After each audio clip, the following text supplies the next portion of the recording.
भाई ब्रेड से बना ये नाश्ता तो मेरा बचपन से फेवरेट है। वैसे तो इसको हर किसी ने अपने अंदाज में बनाया ही बनाया होगा। तो इस नाश्ते को बनाने के लिए हमें यहाँ 4 से 5 ब्रेड चाहिए। अगर आपके पास लेफ्ट ओवर ब्रेड है यानी बची हुई ब्रेड है, उसका भी इस्तेमाल आप इसमें कर सकते हैं। तो चलिए बनाते हैं। तो यहाँ पर मैंने 4 से 5 ब्रेड ले ली है। एक ब्रेड मैं यहाँ पर लूँगी और इस तरीके से कोई कटोरी कोई गिलास जिसके तेज किनारे हों, इस तरीके से लेकर हम बहुत ईजिली हमें इसमें से ये देखिए गोल वाला स्लाइस निकाल लेना है। और जो ये किनारे हैं हमें इनको फेंकना नहीं है, ना इनके ब्रेड क्रम्स बनाने हैं, इनका हम यूज़ करने वाले हैं इसी रेसिपी में। तो चलिए यहाँ पर सारे ब्रेड से हम यहाँ पर इस तरीके से गोल सर्कल यानी स्लाइस हम यहाँ पर निकाल कर तैयार कर लेते हैं। तो यहाँ पर मैं आपको बताना चाहूँगी, अगर आपको रेसिपी थोड़ी सी भी इंटरेस्टिंग लग रही होगी तो प्लीज़ कमेंट बॉक्स में लिख के ज़रूर से बताइएगा कि आप ये रेसिपी कहाँ से बैठकर देख रहे हैं।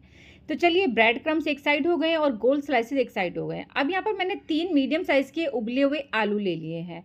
इनको हम यहाँ पर मैश कर लेंगे। तो यहाँ पर मैं फॉक से कर रही हूँ, आप मैशर से भी कर सकते हैं। बस ये है कि कद्दूकस से नहीं करना है, यानी ग्रेट नहीं करना है आलू को। तो चलिए यहाँ पर हमने ये जो ये आलू है यहाँ पर मैश कर लिए हैं। हल्के फुल्के कोई चंक्स रह भी जाए तो कोई दिक्कत नहीं, हमें ऐसे ही आलू चाहिए, इसी वजह से हमने यहाँ पर ग्रेट नहीं किए थे आलू। अब यहाँ पर मैं ऐड कर रही हूँ शिमला मिर्ची। तो एक टुकड़ा मैंने शिमला मिर्ची का इसमें बारीक कट करके ऐड कर दिया है। शिमला मिर्ची ग्रीन थी, पर क्या होता है कि गर्मी में ये थोड़ा सा हल्का कलर चेंज कर लेती है। तो आप ये मत सोचना कौन से कलर की शिमला मिर्ची है, आप ग्रीन ही ऐड कीजिएगा। और तीखेपन के लिए मैं यहाँ पर 2 से 3 लाल मिर्च को बारीक कट कर ऐड कर रही हूँ। आप यहाँ पर ग्रीन मिर्च भी ऐड कर सकते हैं, साथ में एक प्याज बारीक कट कर ऐड कर रही हूँ। साथ साथ कड़ी पत्ते लिए हैं, थोड़ा सा हम इसमें आमचूर पाउडर डालेंगे स्वाद अनुसार। और स्वाद अनुसार ही हम इसमें ऐड कर रहे हैं गरम मसाला। और आधा चम्मच में यहाँ पर कश्मीरी मिर्च यानी कम तीखे वाली लाल मिर्च ऐड कर रही हूँ। स्वाद अनुसार हम इसमें डालेंगे नमक। अब यहाँ पर लास्ट में मैं यहाँ पर डाल रही हूँ काली मिर्च पाउडर। इससे एक बहुत अच्छा फ्लेवर आएगा इस नाश्ते में। अगर आपके पास काली मिर्च पाउडर हो तो ज़रूर से डालें।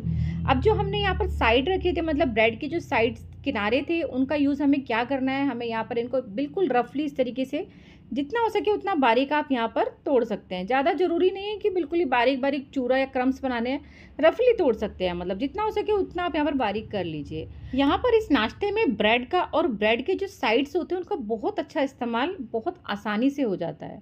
और ये यहाँ पर ऊपर से मैंने डाल दिया खूब सारा धनिया पत्ती। धनिया पत्ती ना हो तो आप कोई दिक्कत नहीं, स्किप कर दीजिए, क्योंकि गर्मी में धनिया पत्ती आ भी नहीं रहा है या कम मात्रा में आ रहा है। अब सारे मिक्सचर को हमने यहाँ पर ये देखिए इस तरीके से मिक्स लगा लिया है और बहुत अच्छे तरीके से ये डो की फॉर्म में आ गया है। अब इस मिक्सचर में से हम लेंगे थोड़ा सा बड़ा पोर्शन, यानी कि जितना नींबू होता है ना उतना नहीं, उससे थोड़ा डबल, मतलब थोड़ी ज़्यादा मात्रा में पोर्शन लेना है, क्योंकि जितना ज़्यादा पोर्शन होगा नाश्ता उतना ही टेस्टी और स्वादिष्ट बनेगा। तो ये देखिए यहाँ पर मैंने इसकी एक इस तरीके से टिकिया बना ली है। बहुत बढ़िया, बहुत उम्दा नाश्ता बनकर तैयार होता है और बहुत कम चीज़ों से। तो चलिए अब ब्रेड का जो गोल वाला स्लाइस था उस पर हम यहाँ पर केचप लगा रहे हैं। आप चाहें तो यहाँ पर ग्रीन चटनी का इस्तेमाल भी कर सकते हैं। केचप से 2 काम होंगे, एक तो स्वाद बढ़ जाएगा, दूसरा ये है कि इसके ऊपर हम रखने वाले हैं आलू टिक्की, वो आराम से यहाँ पर बैलेंस हो जाएगी, यानी अच्छे से यहाँ पर चिपक जाएगी। हाथों से थोड़ी सी थपथपी कर देंगे जिससे कि ये चारों तरफ से जो किनारे हैं, ये जो टिकिया है ये पकड़ ले, अच्छे से इसको घुमा दे।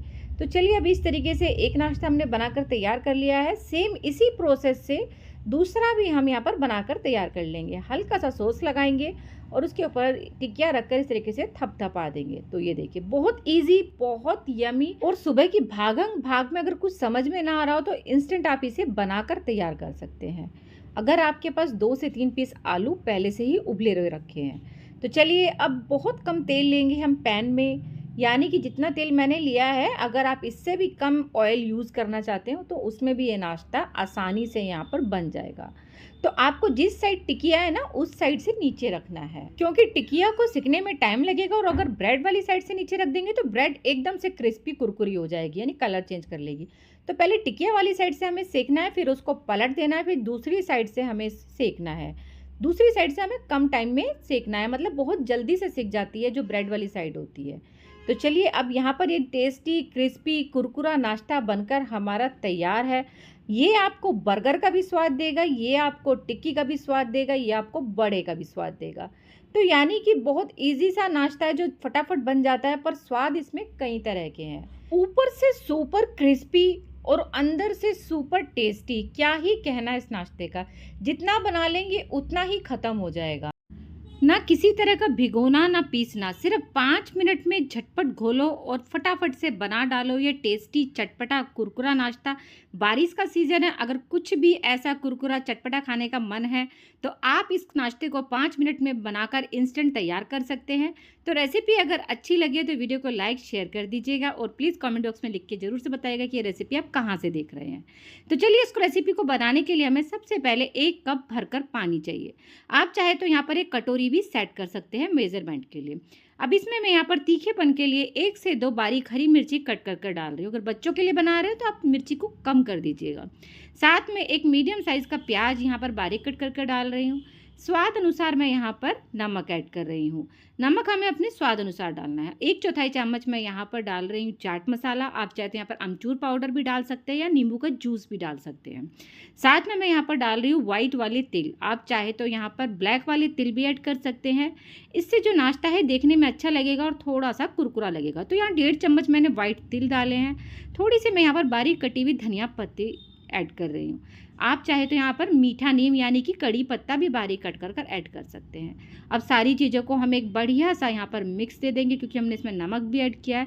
इतने हमारा जो प्याज है वो अच्छे से सोगी हो जाएगा, इतने हम इसमें और चीज़ें ऐड करेंगे। तो यहाँ पर मैंने बचे हुए ये 2 ब्रेड पीस लिए हैं, लास्ट का है और एक है बीच का, यानी मतलब जो लास्ट में बच जाते हैं ना 2 ब्रेड पीस, या फिर हमारी ब्रेड एक्सपायर होने वाली है उसका भी आप यहाँ पर इस्तेमाल कर सकते हैं।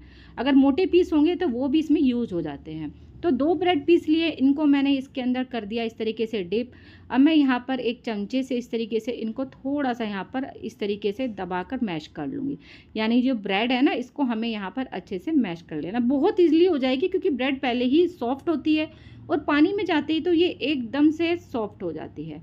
तो चलिए, ब्रेड हमारे यहाँ पर अच्छे से सॉफ्ट हो गई। अब हमें यहाँ पर थोड़ा सा पानी और ऐड करना है। तो यहाँ पर मैंने 1/4 कप पानी और ऐड कर दिया और उसके बाद मैं इसमें ऐड कर रही हूँ आधा कप भरकर सूजी।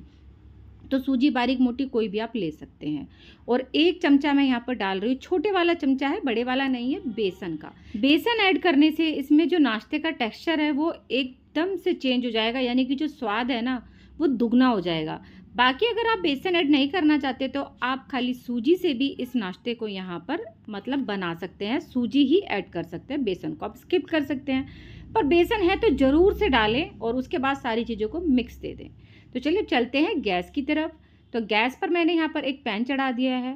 थोड़ा सा कुकिंग ऑयल डालेंगे इसमें और इसमें डालेंगे 1/4 चम्मच यहाँ पर काली सरसों। तो यहाँ पर मैंने काली सरसों ऐड कर दी है। अगर आपके पास ये ना हो तो आप यहाँ पर जीरा भी डाल सकते हैं या दोनों चीज़ें ही थोड़ी थोड़ी डाल सकते हैं। उसके बाद ये जो मिश्रण बनाकर हमने तैयार किया है ब्रेड का, सूजी का और बेसन का, इसको इसके अंदर हम यहाँ पर डाल देंगे और लो टू मीडियम फ्लेम पर सिर्फ 1 से 1.5 मिनट के लिए इसे हम लगातार चलाएंगे। मतलब ये है कि डालकर छोड़ना नहीं है, लगातार 1-1.25 मिनट के लिए हमें इसे चलाना है और बहुत ही कम टाइम में, बल्कि मैं कह रही हूँ कि 1.25 या 1.5 मिनट भी नहीं लगेगा, 1 मिनट के अंदर ही ये जो मिश्रण है बहुत अच्छे से बिल्कुल गाढ़ा हो जाएगा और आटे की फॉर्म में आ जाएगा। जैसे हम चपाती या रोटी बनाने का डो लगाते हैं ना, बिल्कुल उस तरीके से। तो चलिए, गैस की फ्लेम करेंगे अब बंद और इस मिश्रण को अब कर लेते हैं थोड़ा सा ठंडा, छूने लायक। इतना ही ठंडा करना है, ज़्यादा बिल्कुल से इसको मतलब ठंडा नहीं करना है हमें। गरम गरम में ही इसको हमें यहाँ पर हल्का सा तेल का हाथ लगा के इसको बिल्कुल इस तरीके से स्मूथ कर लेना है। तो ये पहले ये जो बिखरा बिखरा मिश्रण था, अब ये अच्छे से स्मूथ हो चुका है। अब यहाँ पर हाथ पे थोड़ा सा तेल लगा के इसमें से नींबू जितना हम पोर्शन ले लेंगे और इसको इस तरीके से हम राउंड राउंड बिल्कुल लड्डू की तरह कर लेंगे। जैसे हम चपाती बनाने के लिए पेड़ा बनाते हैं ना, बिल्कुल उसी तरह। बस उसके बाद आप इसको कटलेट की शेप दे दीजिए इस तरीके से। आप यहाँ पर इसको टिकिया की शेप या फिर चौकोर शेप भी दे सकते हैं, पर इस शेप में जो नाश्ता है ना बिल्कुल डिफरेंट लगता है, खाने में भी टेस्टी लगता है। तो यहाँ पर मैंने ये सारा नाश्ता बनाकर तैयार कर लिया है। आप चाहें तो इसे 2 से 3 दिन के लिए फ्रिज में भी रख सकते हैं स्टोर करके, और जब खाना हो जब आप इसको गर्मा गर्म बनाकर दे सकते हैं। फिर चाहे मेहमान हो, घर में बच्चे हो या पूरा परिवार हो। बारिश का सीजन लगा है, सभी को रहता है कि कुछ क्रिस्पी कुरकुरा खाया जाए, तो आप एक बार ये कम सामान का नाश्ता जरूर से खा के देखें। तो यहाँ पर 2 चमचे तेल मैंने एक पैन में गर्म होने के लिए रख दिया था। तेज गर्म ऑयल में ही हमें इस नाश्ते को डालना है और इतना डालना है जिससे हम इनको आसानी से अलट पलट पाएँ। तो मैंने यहाँ पर जितने मतलब पीस बनाए थे नाश्ते के सारे एक ही बार में आराम से आ गए। तो जितना बड़ा आपका बर्तन हो उस हिसाब से ही आपको इन्हें डालना। अलट-पलट कर आपको इनको अच्छे से गोल्डन होने तक सेंक लेना है, मतलब क्रिस्पी कुरकुरा होने तक बढ़िया से सेंक लेना है। तो 3 से 4 बारी में आप इनको अलट-पलट कर मीडियम टू हाई फ्लेम पर बढ़िया से क्रिस्पी कुरकुरा होने तक बढ़िया से सेंक लीजिए। तो ये देखिए कलर देख लीजिए आप इनका, सच में देखकर ही मुँह में पानी आ रहा है। अब इनको हम निकाल लेते हैं, जो भी इनका एक्सेस ऑयल होगा वो नीचे निकल जाएगा। बाकी आप अगर आप इन्हें मीडियम टू हाई फ्लेम पर यहाँ पर फ्राई करेंगे या शैलो फ्राई करेंगे तो ये बिल्कुल भी तेल नहीं पीते हैं और बिल्कुल सूखे-सूखे बनते हैं। इनमें बिल्कुल भी तेल नहीं होता है। तो चलिए बनकर हो गए तैयार और भाई मेरे घर में तो इसका एक पीस भी नहीं बचा था डिमांड में, बल्कि दोबारा से आ गया था कि आपको मम्मी ये दोबारा से बनाना है। तो रेसिपी अगर अच्छी लगी हो तो वीडियो को लाइक, चैनल को सब्सक्राइब कर लीजिएगा और ऐसी डिफरेंट रेसिपीज़ के लिए तो मिलते हैं नए दिन नई रेसिपी के साथ। Thanks for watching.